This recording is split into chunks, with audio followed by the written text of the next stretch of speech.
Olá para você que está conosco a partir de agora. Eu sou a pastora Ana Gasparotto. Eu vou continuar a ministração que eu comecei domingo passado. E o tema é Precisamos ser livres da consciência de pecado, parte 2. E esse tema é um tema muito importante porque ele tem a ver com a nossa salvação, tem a ver com a nossa perseverança em Cristo.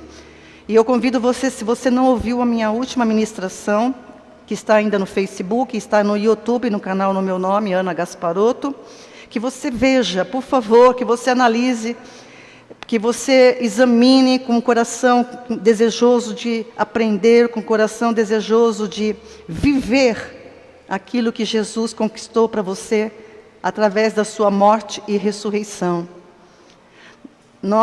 Eu vou frisar alguns pontos no final da mensagem passada, porque é importante a gente bater na tecla de alguns pontos para afirmar, para o conceito ficar bem claro para nós.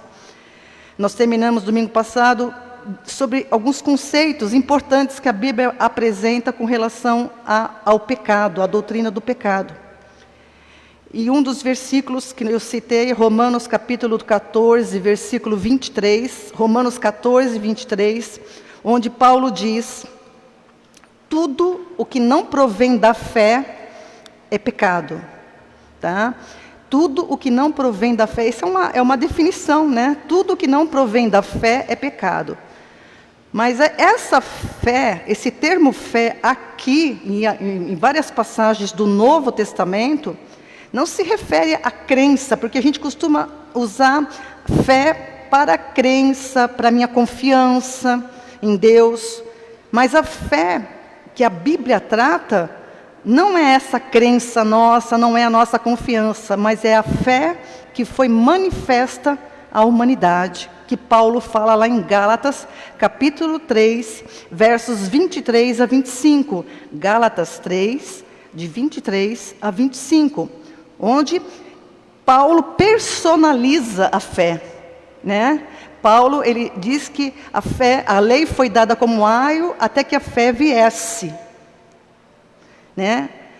Então, essa fé é Cristo, a fé é o Evangelho, a fé é a doutrina do Senhor, o conhecimento, o entendimento que Jesus trouxe para que o homem seja salvo, tá? Então, quando ele diz tudo que não provém da fé é pecado, como que nós lemos isso? Tudo o que não é segundo o Evangelho de Cristo, que é a fé que foi entregue aos santos, isso está em Judas capítulo 1, versículo 3, o Evangelho é a fé que foi entregue aos santos. É o livro de Judas, no Novo Testamento, capítulo 1, versículo 3. Então, tudo que não é segundo o Evangelho de Cristo é pecado. Simples, entende? Tudo que não está seguindo a doutrina de Cristo, o Evangelho segundo Jesus Cristo, é pecado. Ok? Outra definição também que foi usada é a primeira carta de João, capítulo 5, versículo 17. 1 João 5, 17, onde lemos: toda iniquidade é pecado. Toda iniquidade é pecado. E há pecado que não é para a morte. Então, aqui também, é por isso que quando a gente estuda a Bíblia, a gente tem que estudar todos os ângulos que a palavra fala sobre o pecado. Se você pegar alguns trechos isolados, como muita gente pega 1 João, capítulo 3, um versículo que a gente vai citar ainda, você vai fazer besteira, você vai interpretar errado. Então você tem que, a Bíblia ela não se contradiz, e ela está dizendo que tudo que não provém da fé é pecado, então ela está definindo o pecado, que a gente sabe que pecado não é minhas condutas, pecado é a ausência do conhecimento de Deus, é a ausência da palavra de Deus, é a ausência, por isso que Adão pecou, porque ele não guardou a palavra de Deus no coração, pecou, né? Esse é o princípio. Guardo a palavra no meu coração, está nos Salmos, né? 119. Guardo a tua palavra no meu coração para não pecar contra ti. Então, o princípio do pecado é esse: não ter a palavra de Deus, não guardar a palavra de Deus, não obedecer a palavra de Deus com o coração, com a mente, com o coração da gente. Então, toda iniquidade é pecado. Iniquidade, justamente, o que significa iniquidade? A ausência de justiça, a ausência de mandamento, a ausência da lei. Iniquidade, ausência de justiça. E como é o Evangelho? A gente já sabe, pelo Novo Testamento, que o Evangelho é a justiça de Deus. Então, quem não tem o Evangelho, quem não aceita o Evangelho de Cristo conforme ele é, permanece em iniquidade, permanece com a ausência da justiça de Deus. Tá? Então, iníquo, segundo as Escrituras, é aquele que não observa o que foi prescrito por Deus, através da sua palavra. Tá? Mas por que eu afirmo isso? Porque a gente precisa compreender que o Evangelho, o fato que o Evangelho de Cristo, crer em Cristo, é um mandamento de Deus hoje para nós. Tá? Crer em Cristo é um mandamento de Deus. Você pode ler lá em 1 João, capítulo 3, versículo 23, é bem claro, o mandamento de Deus é esse, né, que a gente creia no seu Filho e que a gente se ame uns aos outros conforme a sua palavra. 2 Pedro, capítulo 2, versículo 21, também vai falar sobre isso. Portanto, certo é que aqueles que não obedecem ao Evangelho permanecem no pecado, né? São escravos do pecado, permanecem na condição de pecado e estão em iniquidade. Tá? O pecado que não é para a morte, a gente mencionou, né? O pecado, esse versículo também fala, né? Toda iniquidade é pecado e há pecado que não é para a morte. O que é o pecado? O pecado para a morte é o pecado da separação de Deus, que se deu em Adão. O pecado que separa o homem de Deus não é o meu comportamento, o seu comportamento, as suas ações, as suas transgressões de comportamento, não é isso. O pecado que separou o homem de Deus tem que estar sempre claro isso. É a transgressão de Adão. Jesus não veio morrer por causa de comportamento de ninguém. Jesus veio morrer pela desobediência de Adão, substituindo a desobediência pela obediência. Esse é o ponto principal das Escrituras com relação ao Evangelho de Cristo. Então, o pecado para a morte é o que Jesus teve que morrer para a gente morrer com ele. O pecado que não é para a morte são os tropeços, né? São os tropeços que todos nós, como cristãos, estamos sujeitos. Somos humanos, temos sentimentos, temos emoções, e isso, nós somos criados assim. Ou seja, a palavra de Deus diz que o cristão pode tropeçar em muitas coisas. Eu citei Tiago, capítulo 3, versículo 2. Esse versículo precisa ser bem entendido. Tiago 3, 2 diz: todos tropeçamos em muitas coisas, né? Se alguém não tropeça em palavra, esse homem é perfeito e capaz de refrear todo o corpo. Então esse versículo ele fala de algo muito importante que a gente não pode ignorar, como cristãos amados. Todos nós tropeçamos em muitas coisas, e o apóstolo estava falando com os irmãos em Cristo, não estava falando com ímpios, com iníquos, estava falando com irmãos em Cristo, pessoas salvas.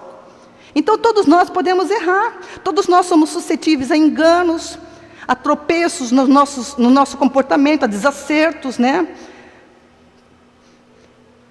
Erros de conduta. E o que a gente faz? Como servos do Senhor, a gente tem o parâmetro da palavra, a gente tem que corrigir, à medida do possível, corrigir as nossas falhas, pedindo perdão, né? Perdoando também, porque faz parte o perdoar também.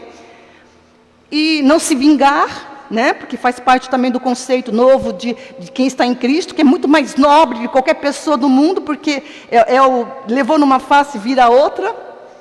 Esse é o sentido, é não tomar vingança. Então, isso tudo é aprendido pela renovação do entendimento.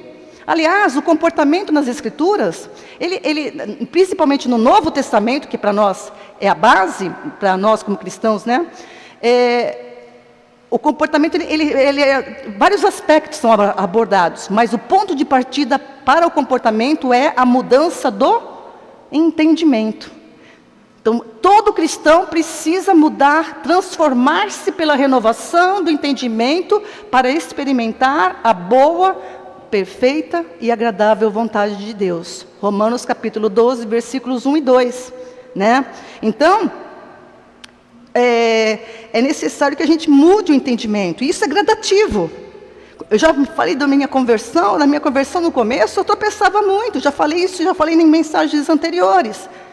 Eu tive vários tropeços. Eu chegava a questionar a minha salvação. Porque eu não tinha esse entendimento que eu tenho hoje. Esse entendimento me libertou. Me dá alegria, me dá paz, me dá acesso ao trono da graça toda hora. Vocês também têm tido essa experiência, porque o Espírito Santo testifica no nosso coração a verdade. E eu tenho absoluta certeza que Ele está fazendo isso no coração de vocês aqui e quer fazer no seu coração que está me ouvindo agora. Porque não existe palavras duplas, não existe entendimento duplo, não existe várias interpretações para a Bíblia, existe só uma verdade. E essa verdade, ela verdadeiramente liberta. Quando a gente fica confuso, quando a gente fica ansioso e perturbado, é porque a gente não está sendo perfeitos na palavra. Né? Então é muito importante entender esse ponto, né? As pessoas precisam buscar essa renovação do entendimento pela palavra de Deus. Pela palavra de Deus, tá? E isso vai afetar diretamente o comportamento da pessoa. Afetou o meu, afetou o seu. Quando você mudou de entendimento, não foi afetando o seu comportamento, vai mudando a maneira de você encarar, a maneira de eu encarar os problemas, a maneira de eu encarar os meus relacionamentos, o meu esposo, os meus filhos. Isso mudou. Porque a palavra de Deus nos dá parâmetros que faz com que a gente coloque esses princípios em ação. E isso também é uma questão de consciência, tá? Consciência para com Deus e consciência para com o meu próximo, tá? Portanto, o andar do cristão, quando fala andar do cristão, você está se referindo a comportamento, tá? O termo andar refere-se a comportamento. Então, o andar do cristão é de acordo com a compreensão do Evangelho. À medida que você compreende o Evangelho verdadeiramente, você vai mudar o seu comportamento. Isso é como 1 mais 1 é 2, é como o ar que você respira, que entra pelos seus narizes e mantém você vivo e ativo. Amém?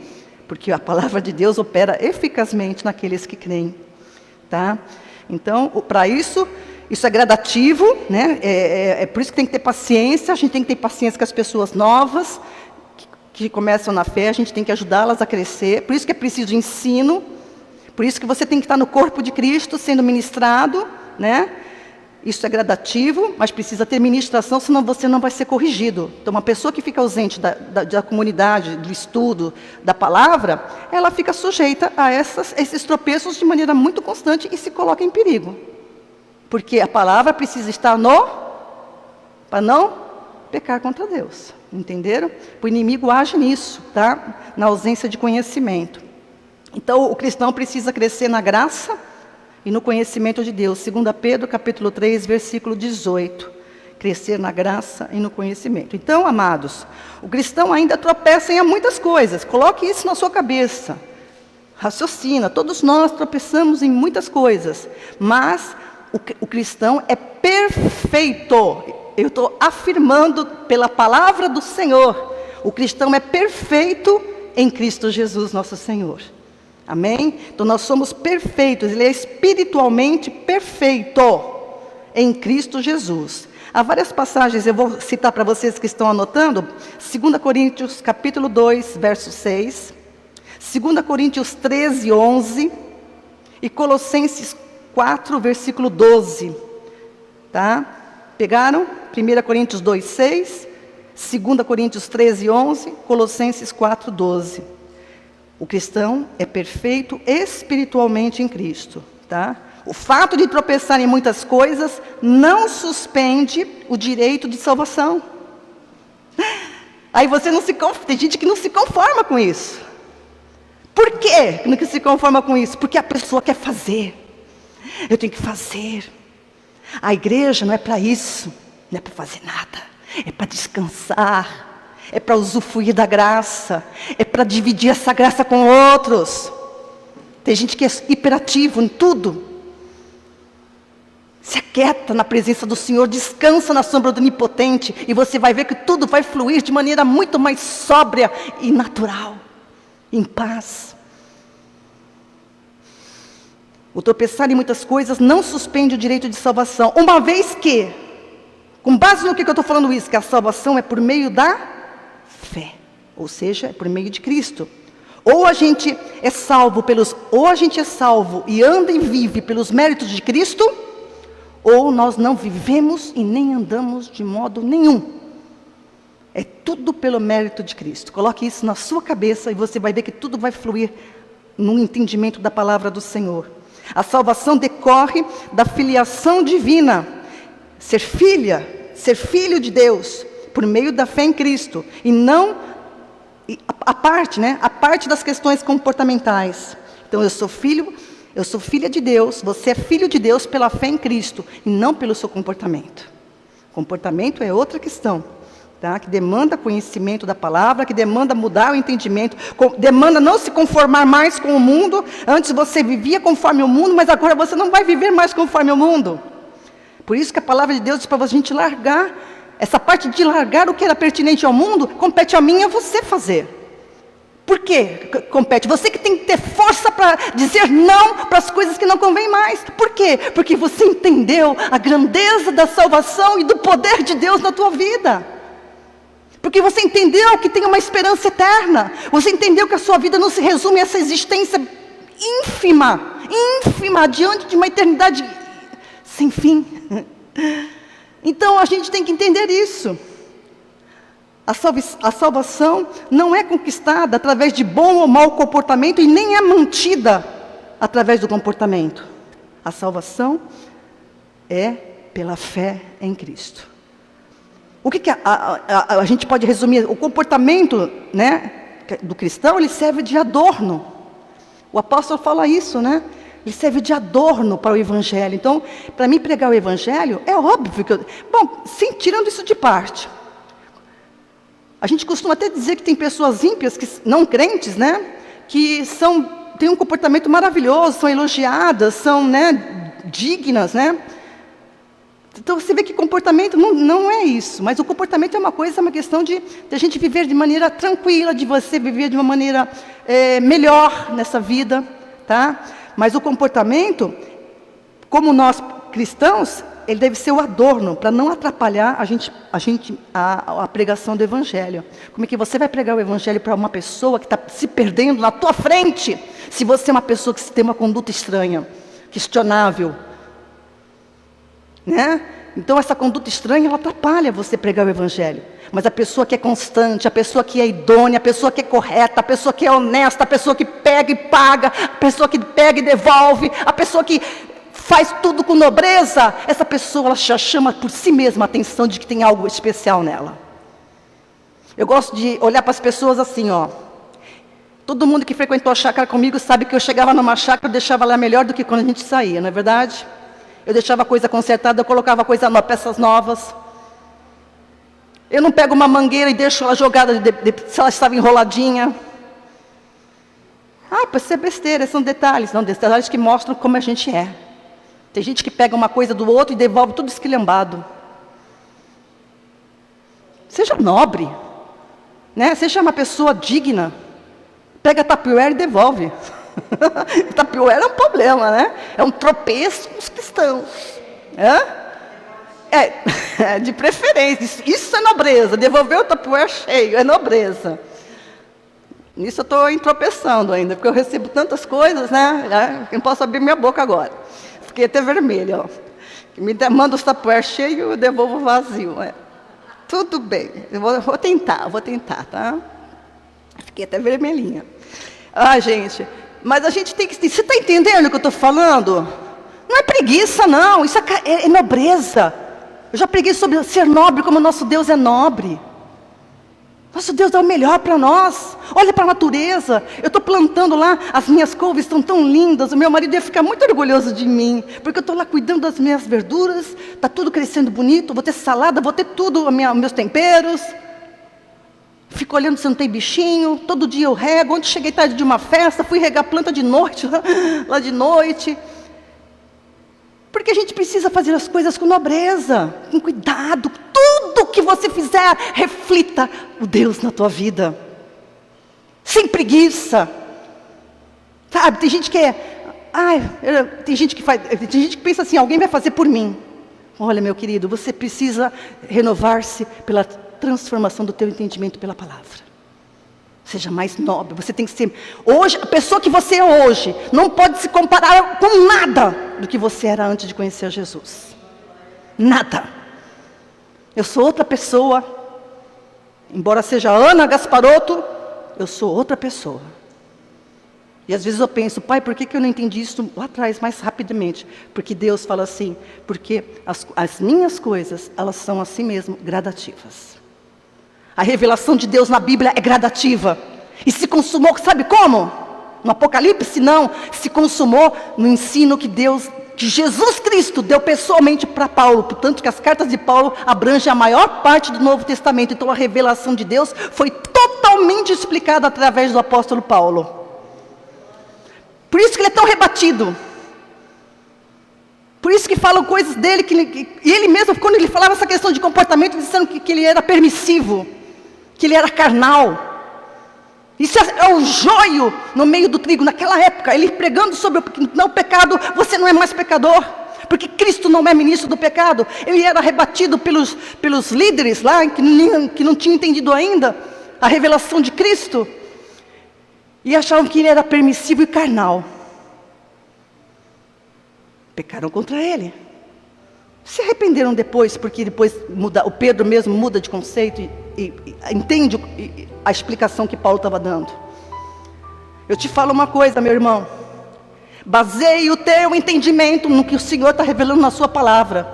Entenda as cartas de Paulo. Leia as cartas de Paulo como uma carta, não como títulos separados, mas como uma carta inteira que tem que ser lida, examinada, compreendida inteiramente, segundo a unidade do pensamento bíblico. A salvação é pela fé, que é o Evangelho, e o fim objetivo da nossa fé se alcança com perseverança. Eu sou alcançada pela fé, e se eu permanecer, tenho sei, até o fim, fiel ao Evangelho, eu serei salva. Amém? Mesma coisa para você. Então, Tiago estava demonstrando nesse capítulo que a gente leu aí, Tiago, né? Me lembrem aí, Tiago 3:2. Ele está demonstrando para nós, né? Que todos nós estamos sujeitos a esses transtornos de conduta, né? Mas com relação, e a gente está sujeito não só a conduta, mas também a tropeços no entendimento da palavra, né? A gente está sujeito. Eu tive também vários tropeços no meu entendimento da palavra, e eu já assumi isso, pedi perdão para o Senhor, pedi perdão para a igreja, e a gente tem que corrigir, não tem nada de problema nisso. Mas aquele que tem adquire o perfeito entendimento da palavra, esse é perfeito, tá? Então, Tiago está vinculando isso, né? Ele mostra que para alguém alcançar a perfeição, é não tropeçar na palavra. Se ele não tropeçar, aí está escrito em palavra, tá? Mas em palavra não quer dizer falar palavrão, não é falar palavras torpes, não é nada disso, tá? Tropeçar em palavra diz respeito à palavra de Deus. Deus não trata de nada, a palavra não trata de nada desse negócio de palavra é palavra na Bíblia, tá? É a Bíblia, é as Escrituras, é a doutrina de Cristo, tá? Então aquele que não tropeça na palavra, esse é perfeito e capaz de dominar todo o corpo. Isso é impressionante, que é verdadeiro, hein? O inverso também é verdadeiro. Quando a gente vê crente, né, descambado, é porque ele não é perfeito na palavra. Ou seja, ele não é perfeito na obediência. Tá? Elas estão interligadas, né? Então, perfeitos em Cristo. Aleluia. Tiago 1,18. Os perfeitos manejam bem a palavra da verdade. Eles se interessam, eles leem, eles casam as passagens, eles fazem a relação das coisas na Bíblia. Isso é manejar bem a palavra, é saber onde está, é saber onde estão os livros. Você não precisa virar uma máquina, dizer, eu não faço isso, não é meu perfil, eu tenho algum entendimento de alguns versículos diretamente, mas às vezes não tenho de todos. Isso não é problema, isso não é tropeço. Mas eu sei onde está, eu sei procurar, eu sei me explicar, entende? E isso é manejar bem a palavra. Então você precisa ter a Bíblia, você precisa, não é só o celular. Hoje em dia o celular é uma máquina boa para a gente usar no momento pontual. Mas uma pessoa que quer estudar as Escrituras tem que ter a Bíblia na mão. A minha Bíblia é toda anotada, já tem os temas, ela me lê e eu leio ela. Porque ela já me conhece. Ela é minha. Tanto que a minha já foi reformada não sei quantas vezes, mas essa daqui eu vou para o túmulo e acho que eu vou pedir para pôr ela em cima de mim, que ela vai embora comigo. Entende? Então, você tem que ter a palavra, você tem que manusear, tem que se interessar, né? Isso é importante para que você cresça na palavra. Os perfeitos manejam bem a palavra, porque a palavra é o poder de Deus. Põe isso na tua cabeça. E o poder de Deus opera eficazmente naqueles que creem. Quem é perfeito se revestiu de toda a armadura de Deus. Eu vou trazer um estudo sobre essa armadura de Deus futuramente também. É lindo isso. É a palavra, é o entendimento. Quando você tem o pleno entendimento, você está revestido com a armadura de Deus, né? Efésios 6, versículo 10 e versículos 13 a 17. Depois leia. Essa pessoa é capaz de refrear todo o corpo, ou seja, ela não é mais guiada pelas paixões mundanas, pelas paixões humanas, né? E não tem falta de coisa alguma, e não faz falta. Isso é mais importante, porque tem gente que fica, né? Aí eu não vou fazer isso porque eu preciso me santificar. Meu Deus, não entendeu nada. Eu não preciso de coisa alguma, diz a palavra. Não precisa de nada. Tiago ele frisa isso. Quando a gente tem o pleno entendimento da obra de Cristo, eu não preciso de nada. Eu estou perfeita no Senhor. Você entende? Perfeito é igual, maduro e completo. Tiago 1,4 fala isso, né? Está maduro e completo. Maduro e completo. Qualquer que permanece em Cristo é maduro e completo. E é isento de pecado. Não está mais na condição de pecado. Essa semana eu publiquei a palavra sobre João 15, né, que Jesus disse que eu sou a videira verdadeira. Você precisa entender isso, está totalmente interligado com isso que eu estou falando. Jesus disse: eu sou a videira, vocês são os ramos. Quem produz fruto? É o ramo ou é a videira? Quem produz fruto? A videira. Por isso que ele falou, qual é a necessidade de eu e você como ramo produzir fruto? E fruto aí não é ações, não é boas ações. Fruto aí é palavra. É o fruto dos lábios que confessam o nome de Cristo, que confessam a sua doutrina. Então vós sois os ramos, vocês sem mim nada podem fazer. Por isso permaneçam em mim, e vocês então produzirão muitos frutos. Está tudo explicado. Leia João 15, está tudo explicado. Você precisa permanecer em Cristo, na obra dEle, descansar dEle, sem ansiedade, por causa disso, daquilo. Corrija o seu comportamento, em algumas questões que você ainda te incomodam, mas descanse, porque isso vai te ajudar a vencer até isso que você está enfrentando. Me ajudou? Me ajudou? Eu lembro que eu fazia terapia. Quando eu passei por essa experiência, eu fazia terapia em Santos, eu trabalhava no banco, né, uma doidura, 2 filhos, né, doidinha da Silva. Eu fazia terapia e tal, mas eu tive essa experiência com o Senhor, morta. Você morreu, Ana, acorda, levanta, né, não, deita. Eu falei, deita, não levanta, deita, não levanta. Quando eu tive essa experiência, eu cheguei no consultório da minha psicóloga, que é uma pessoa que eu amo. Se ela estiver me ouvindo, eu a amo. Ela me ajudou em muitas coisas. Cristã também. Cristã. A gente tinha espiritualmente essa coisa boa. Mas eu cheguei para ela e falei assim, olha, a partir de hoje eu vou parar a terapia. Como assim? Não é assim que se faz. As coisas não se interrompem assim numa terapia. Não, para mim é. Porque eu defini aquilo que eu precisava. Eu estava liberta mesmo. Nossa, aquilo lá marcou. Ainda bem que ela me perdoou, né? Porque eu interrompi, eu brequei, como quebrar um contrato, né? Mas aqui, eu não precisava de mais nada. Quando você entender verdadeiramente a verdade vai libertar você. Pena que esse versículo está sendo usado na política, né? Porque ele não é nada de política, tá? A Bíblia não tem nada a ver com política. Nada. Absolutamente nada.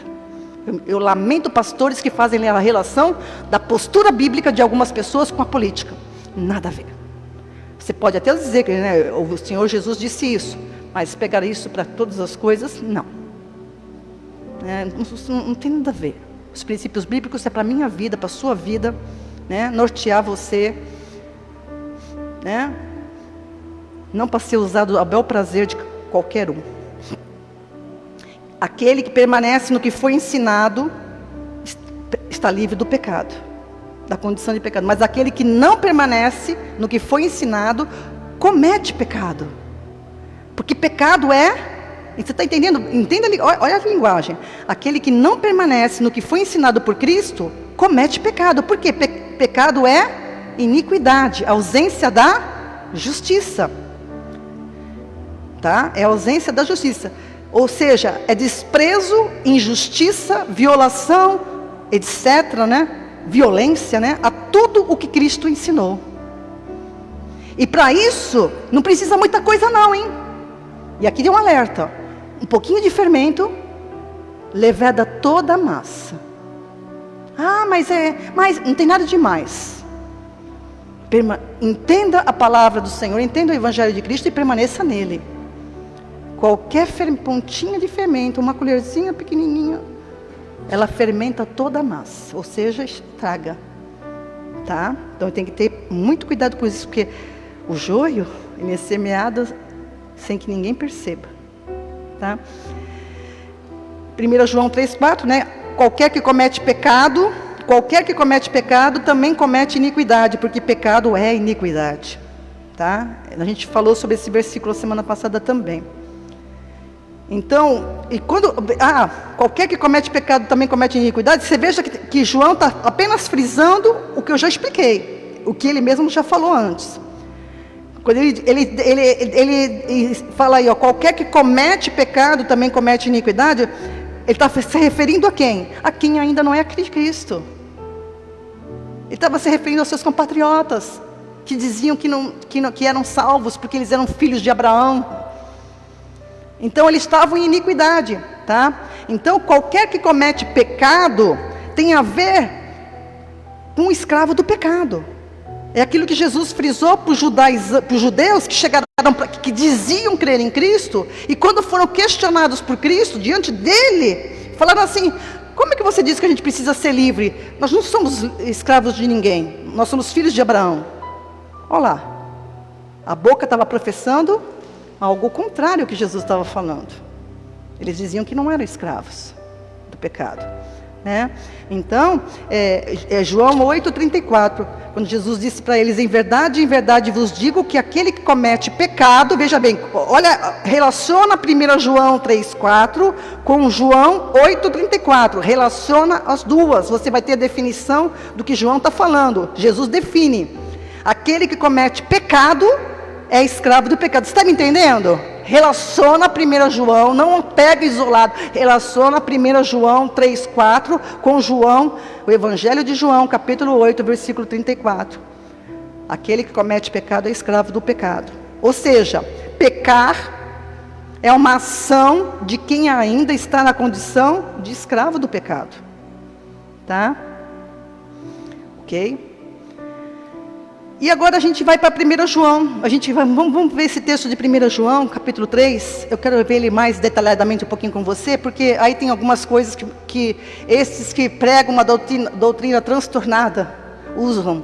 1 João capítulo 3, é a base de muitos dessa doutrina de moralista, né? Que não é isso que o Evangelho é, o Evangelho jamais foi uma pregação moralista, tá ok? 1 João capítulo 3, vamos lá. Versículo 1 em diante, eu vou comentando com você. Deixa eu tomar um pouquinho de água.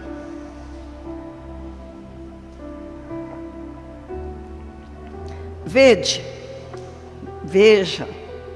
contempla, né? Quão grande amor nos tem concedido o Pai, que fôssemos chamados filhos de Deus. Por isso o mundo não nos conhece, porque não conhece a Ele.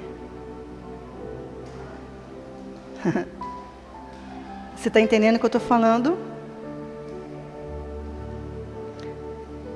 O mundo não nos conhece. O que é conhecer aí? Lógico que o mundo sabe que eu existo. Eu tenho uma identidade. A Receita Federal sabe quem eu sou. Tem meu CPF, tem minha vida lá. Ele sabe quem eu sou de conhecer. Esse conhecer aqui não é de saber. É um conhecer de ser um com. Então eu não tenho unidade com o mundo. Eu não penso igual ao mundo. Não. O mundo não me conhece porque o mundo tem o pensamento dele. E o pensamento dele é contra a palavra de Deus.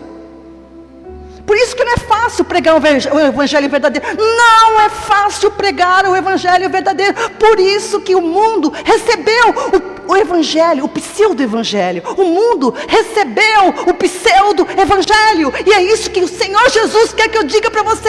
O pseudo-evangelho não é, nunca foi o evangelho verdadeiro de Cristo Jesus nosso Senhor. Quem tem ouvidos, ouça. Porque essa palavra vem do trono do meu Pai, para você entender, você que se diz crente, você que se diz salvo em Cristo, e continua dizendo que é pecador. Como é que eu vou glorificar, como é que eu vou santificar o nome do meu Senhor, depois de eu conhecer a verdade, e dizer que eu ainda sou pecadora? Como? Não pode, não bate, não dá. Vede quão grande o amor que Deus te concedeu, que você fosse chamado filho. Ninguém, existe o ditado por aí que todo mundo é filho de Deus. Não. Ponto. É filho de Deus aquele que creu no seu Filho unigênito, que agora é primogênito de muitos irmãos. Aleluias. Simples assim. Simples assim. Por isso o mundo não nos conhece, porque também não conheceu a Ele. Jesus foi rebatido por um sistema religioso da época. Todo mundo, é notório isso. Hoje o sistema religioso, por mais que pregue, fale de Deus, fale até de Jesus até agora, né? Na verdade, é contra Ele. Sutilmente contra Ele. Isso é perigosíssimo.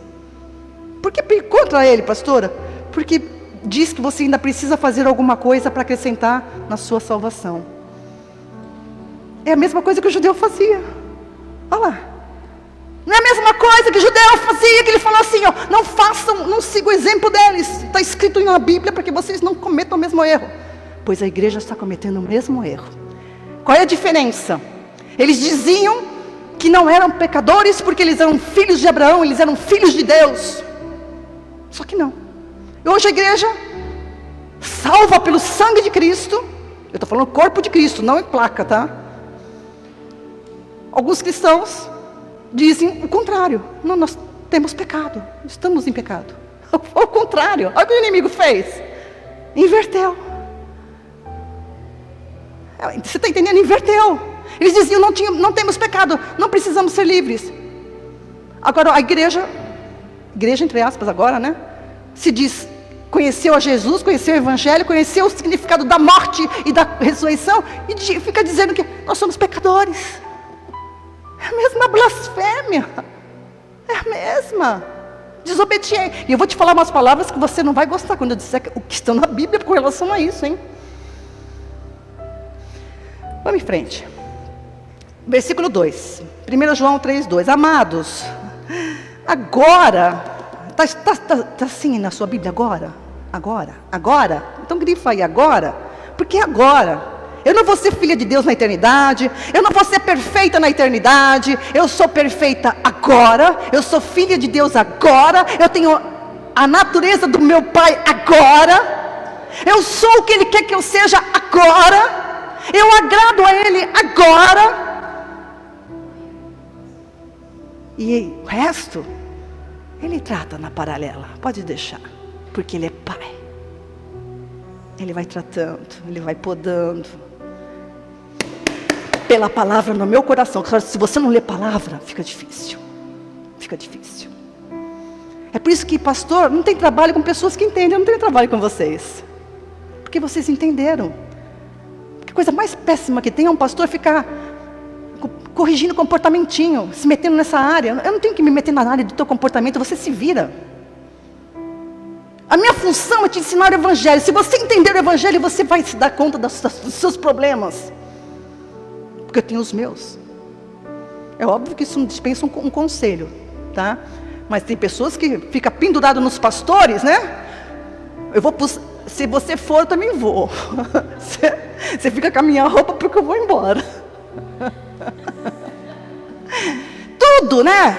Tá ali, né? Em cima do pastor, sei lá, eu, quem for lá. Com os probleminha lá.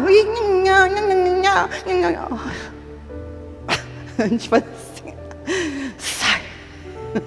Gente, porque isso é uma coisa que é pertinente a você. Compete a você dominar. Eu não vou dominar nada por você, não vou controlar nada de você. E as igrejas que tentam fazer isso, elas estão pecando. Estabelecendo limites, comportamentos, regras, condutas. Isso entra nisso tudo que eu estou falando. O pastor tem que ensinar a palavra. Ele tem que fazer você entender aquilo que Deus quer que você entenda. Então você será livre, o seu comportamento vai mudar. Você vai testemunhar de Cristo com a sua vida, com a sua conduta diariamente, no trabalho, em casa, como filho, como filha, como mãe, como pai, como esposa, como esposo. É verdade ou não? Agora somos filhos de Deus e ainda não... pegam essa parte aqui, ainda não é manifestado o que havemos de ser. Pegam isso daqui para transtornar a doutrina, olha só. Agora, primeiro que já frisou, agora já sou filha de Deus. Mas ainda não é manifestado o que havemos de ser. Eles usam essa frase aqui para dizer que, está vendo, a gente ainda não é perfeito. A gente vai ser perfeito quando a gente estiver na glória. Não é isso que a palavra está falando. Se você conjugar com outras partes, também está escrito o que vai se manifestar quando Cristo se manifestar. O que é que vai se manifestar, amados? Fala para mim, se você não souber, eu vou ter que parar tudo aqui. O corpo glorioso, o corpo incorruptível, o corpo que será tal qual ele é. Porque o resto está feito. Porque se não fosse o resto está feito, você não teria o corpo glorioso. A única coisa que falta para o cristão, entenda isso, é ter a redenção do corpo, que foi desfeito pelo pecado. Que foi desfeito com a morte de Cristo. O corpo do pecado foi desfeito com a morte de Cristo. O corpo do pecado foi desfeito com a morte de Cristo. O que falta? O corpo novo. Porque quando eu me converti, quando você se converteu, você não foi arrancado do mundo. Você continuou com esse corpinho, feito de barrinho. Só que esse corpinho foi transformado o quê? Num vaso de honra. Que vai ser transformado quando você morrer ou no arrebatamento da igreja. Amém? Então, é isso que vai se manifestar ainda. A incorruptibilidade, a participação do corpo glorioso tal qual o de Cristo. Mas sabemos que quando Ele se manifestar, seremos semelhantes a Ele. Porque assim como é, o veremos. Entende? O que vai se manifestar? A gente vai ver Jesus como Ele é glorioso. Se a gente vê Jesus agora, nesse corpo, a gente cai desmaiado, a gente não consegue nem contemplá-lo. Mas quando eu estiver diante dEle, eu vou olhar para os olhos dele e não vou cair fulminada. Eu vou tocá-lo e não vou morrer. Nunca mais. Mas eu vou curtir, eu vou usufruir da grandeza, da glória dele e participar da mesma glória que ele tem. Isso é grandioso, isso é maravilhoso demais. É isso que precisa ser entendido. O que falta é a manifestação do meu corpo em glória. Porque do resto, a glória já tomou conta de mim. Amém? Tomou conta de você? Versículo 3. Outra coisa que também é transtornada. Presta atenção agora. E qualquer que nele tenha essa esperança. Você tem essa esperança? De receber um corpo glorificado, tudo, participante da glória dele. E qualquer que nele tenha essa esperança, purifica-se a si mesmo. Presta atenção, grifa aí, porque isso daí também é transtornado. Como também ele é puro. O que é purificar-se? Eu não posso pegar esse versículo e falar assim, tá vendo, pastora? Eu tenho que me purificar. Você tem que fazer o quê? Você tem que permanecer na palavra. A purificação é feita pela palavra. E você se purifica quando você transforma o teu entendimento pela palavra. Aleluias. Tem muito crente agindo errado porque não entendeu a palavra. Eu preciso me santificar. Fica fazendo jejum, sacrifícios, tudo contra o Senhor. Tudo isso opera contra a obra do Senhor. Porque o que eu tenho que fazer, a purificação é feita pela palavra. Ora, se a purificação é feita pela palavra, é ela que me limpa, eu tenho que entendê-la. Eu preciso me renovar pelo entendimento dela. E isso é me purificar a mim mesmo. Então eu não faço mais nada do que era pertinente à minha velha criatura. Eu abdico disso para viver aquilo que Deus tem para mim. Entende? Esse purificar-se é permanecer. Escreva aí do ladinho, é igual permanecer na palavra, porque é a palavra que nos limpa e nos purifica. O Senhor nos lavou com a lavagem da água pura, que é a sua palavra. Jesus falou isso para os seus discípulos: vocês já estão limpos pela palavra que eu vos tenho falado.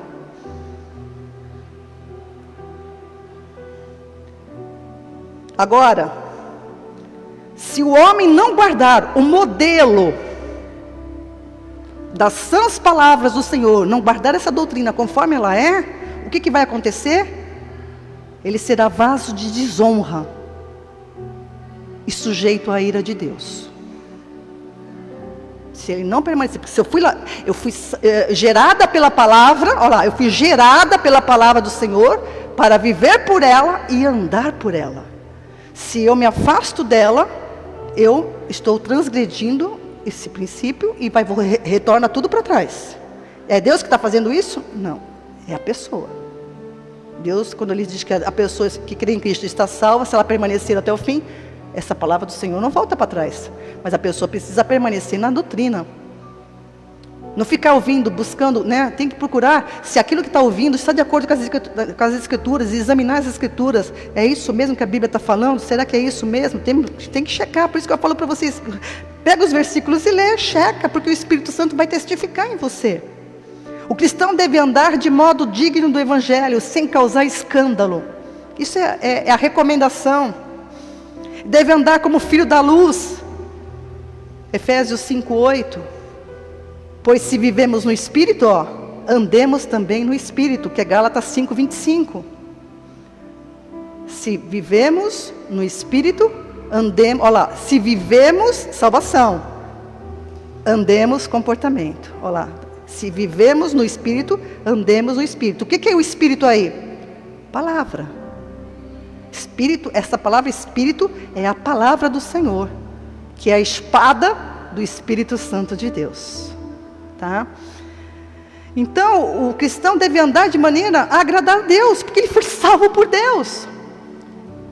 Se você entende que foi salvo de uma morte eterna, se você foi salvo de uma condenação eterna, você tem que ser eternamente grato a essa pessoa que te salvou e viver para agradar ela, não é isso? Quantas pessoas a gente vê testemunhos de pessoas que são salvas por alguém e elas são eternamente gratas àquela pessoa, né? Visitam, se tornam amigas, até pessoas, né, íntimas, no sentido de eram desconhecidas, mas agora se tornam presenciais um com o outro, porque entenderam que foram salvas, são gratas àquela pessoa. Então exerça isso com o Senhor.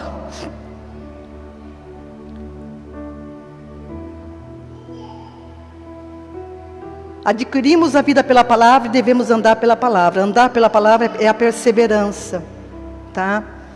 É por isso que advém as recomendações. A Bíblia recomenda nessas questões comportamentais andar de modo digno do Evangelho, para não causar escândalo, para não atrapalhar o ministério de pregação. 2 Coríntios 6:3.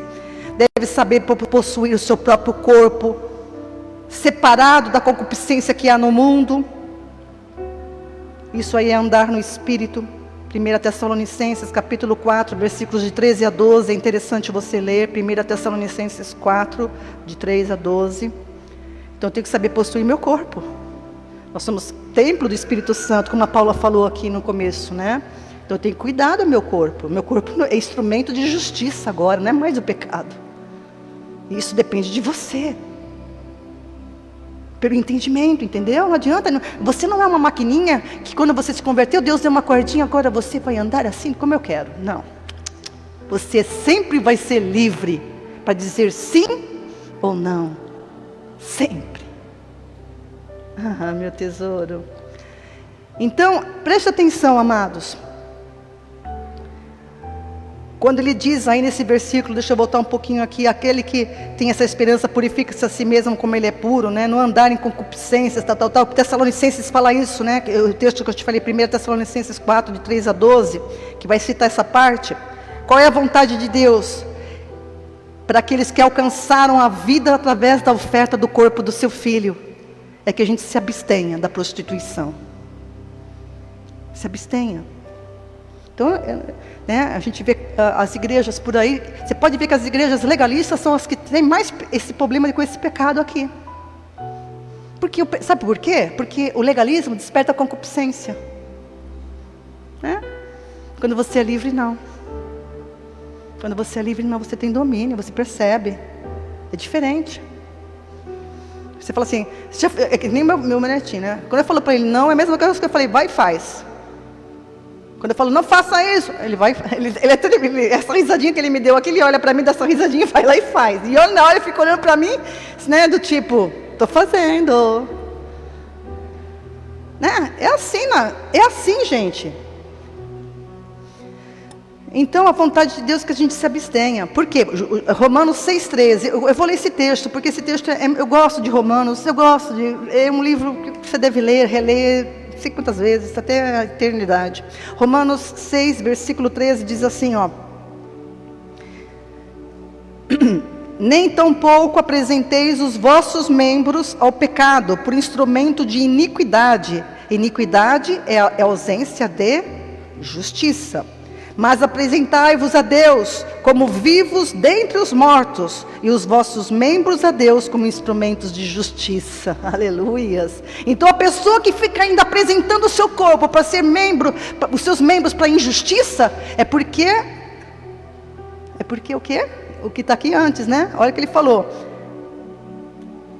Nem tampouco apresenteis os vossos membros ao pecado como instrumentos de iniquidade. O que é instrumento de iniquidade? É instrumentos que não entenderam, que estão ausentes do conhecimento de Deus. Por isso que você precisa se transformar pela renovação do seu entendimento. Entenderam? Então, a pessoa que apresenta o seu corpo como instrumento de iniquidade, né, vive com relacionamento em prostituição, lascívias, etc, ela não tem o conhecimento do Senhor que transforma verdadeiramente o nosso comportamento. Entenderam? A premissa é, eu preciso ter a palavra no meu coração para não... Esse é o princípio, sempre pensa assim, tá? O abster-se da prostituição não concede vida no espírito, mas torna os homens agradáveis a Deus. Escreva isso. O abster-se da prostituição, de certas coisas que era da velha criatura, isso não salva a pessoa, mas agrada ao Senhor, já que eu fui salva por Ele. Amém? Entende? A premissa é diferente.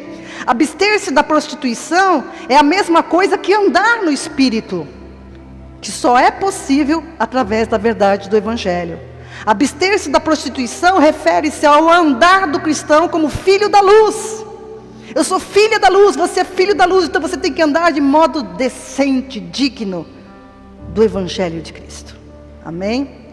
Abster-se da prostituição não concede santificação, nem mesmo a tal santificação progressiva que é pregada nas igrejas, pois a santificação, a justificação, a salvação, a justificação e a salvação são obras possíveis somente em Cristo. É Ele quem realiza, não é o homem. Eu sou santa, justa, eu sou salva, justificada e santificada porque eu pertenço ao Senhor, eu sou propriedade dEle agora. É diferente. Eu pertenço a Deus. E eu sou participante da natureza dEle. Se eu sou participante da natureza dEle, é aquele versículo, lembra? Que Deus falou para Abraão, em João 17:1? Gênesis 17:1, eu estou com o João na cabeça. Gênesis 17:1, que ele falou assim, o quê? Anda na minha presença e ser perfeito. Ser perfeito é consequência de você o quê? Ser convertido ao Senhor primeiro. Então primeiro você precisa receber o Evangelho. Então quando você entender e receber e viver o Evangelho, você vai ser perfeito. Entende? Não é o contrário. Tem gente que luta para ser perfeito, para andar na presença do Senhor. Está errado. Está errado, a premissa está errada. Eu preciso andar na presença, eu preciso dele primeiro. Sem ele, eu não posso fazer nada. Entendeu como o diabo troca as coisas de lugar? Ele usa a palavra e troca elas de lugar. Tá? Para alcançar a nova condição em Cristo, a vontade de Deus para os santificados é que se abstenham da prostituição, é diferente. É o mesmo que dizer, se vivemos no Espírito, andemos também no Espírito. Aquele que se purifica nessas questões, né? Como eu vou me privar disso porque eu preciso me santificar, eu vou fazer isso porque eu preciso me purificar, é o cachorro que volta ao próprio vômito. É uma expressão bíblica. Olha o que está escrito aqui, ó. É 2 Pedro, fazendo uma citação do Provérbios 26:11, tá? 2 Pedro 2:22. Está projetando? 2 Pedro 2:22. Pode pôr os dois aí, até os Provérbios, tá? Deste modo, sobreveio-lhes o que diz o provérbio, este provérbio verdadeiro: o cão voltou ao seu próprio vômito e a porca lavada voltou a revolver-se na lama. Entenderam? Olha, se eu fui purificada pela palavra e tento fazer as coisas para agradar ao Senhor, para me santificar, para me purificar, eu não entendi nada. Então eu voltei o quê? Para o vômito. Lavada, a porca lavada está se revolvendo de novo na lama. Eu não preciso fazer nada para ser santa, salva, justificada e santa. Eu só preciso descansar, entrar no descanso do Senhor, confiando na obra que Ele fez por mim. Amém? Somente isso. Eu vou parar aqui. Incrível. Acho que até o final do ano eu acabo, tá? Mas eu vou indo devagarzinho para você entender. Meu amado, minha amada que está me ouvindo, como os meus irmãos estão aqui me ouvindo.